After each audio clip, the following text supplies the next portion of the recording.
Assalamualaikum warahmatullahi wabarakatuh. Perkenalkan, nama saya Robi Pangestu dengan NIM 6203210019.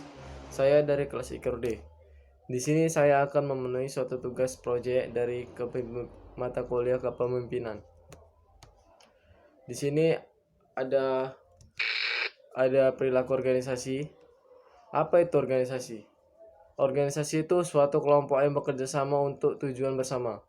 Sedangkan ada juga pengertian secara terperinci, yaitu organisasi adalah sebagai tempat atau wadah untuk orang berkumpul, bekerja sama secara rasional dan sistematis, terencana, terpimpin dan terkendali dalam memanfaatkan sumber daya baik uang, metode material dan lingkungan dan sarana prasarana, data dan lain sebagainya yang digunakan secara efisien dan efektif untuk mencapai tujuan organisasi.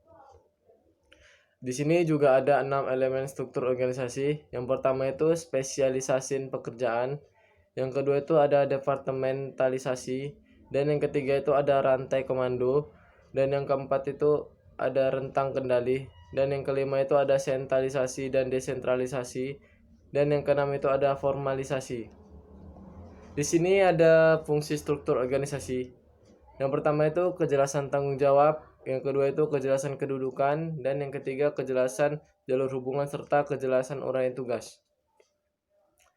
Di sini juga terdapat perilaku organisasi. Perilaku organisasi itu merupakan sebuah disiplin ilmu yang mempelajari tentang perilaku individu dan tingkat kelompok dalam organisasi serta dampak terhadap kinerja, baik kinerja organisasi, kelompok, ataupun individual.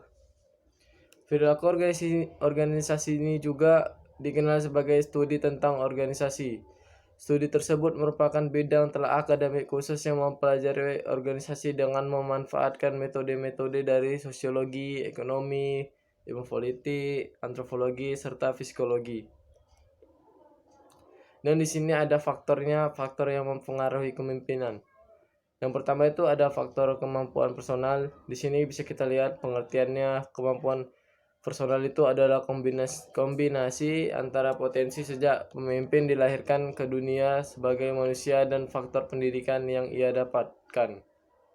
Dan yang kedua ini ada faktor jabatan. Faktor jabatan itu struktur kekuasaan yang pemimpin diduduki. Jabatan tidak dapat menghindari terlebih dalam kehidupan modern saat ini. Semua sekarang terstrukturfikasi.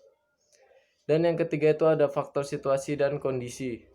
Pengertian situasi itu adalah kondisi yang melingkupi perilaku kepemimpinan. Bisa situasi tidak menentu ataupun kacau, akan lebih efektif jika hadir seorang pemimpin yang karismatik. Di sini ada desainnya, desain organisasi. Desain organisasi itu adalah pola tentang hubungan antara berbagai komponen dan bagian organisasi. Pada organisasi formal, struktur direncanakan dan merupakan usaha sengaja untuk menetapkan pola hubungan antara berbagai komponen sehingga dapat mencapai sasaran secara efektif.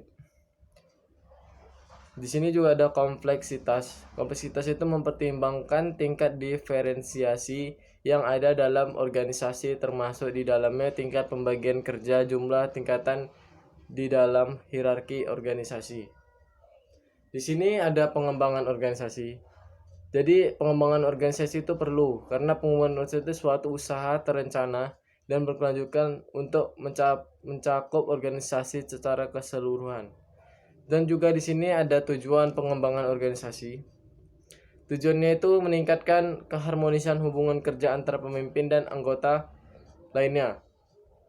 Meningkatkan kemampuan memecahkan persoalan organisasi secara transparan.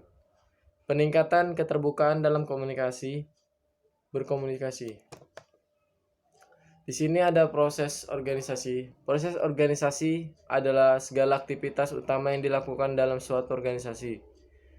Proses organisasi itu berkaitan dengan interaksi antar anggota di dalam suatu organisasi yang dapat diartikan sebagai prosedur bagaimana anggota dapat saling membahu untuk membangun situasi organisasi. Di dalam proses organisasi terdapat beberapa proses pendukung lainnya. Jadi di sini ada proses-proses pendukungnya. Yang pertama itu proses memahami. Yang kedua itu proses pengambilan keputusan. Yang ketiga itu pengambilan keputusan.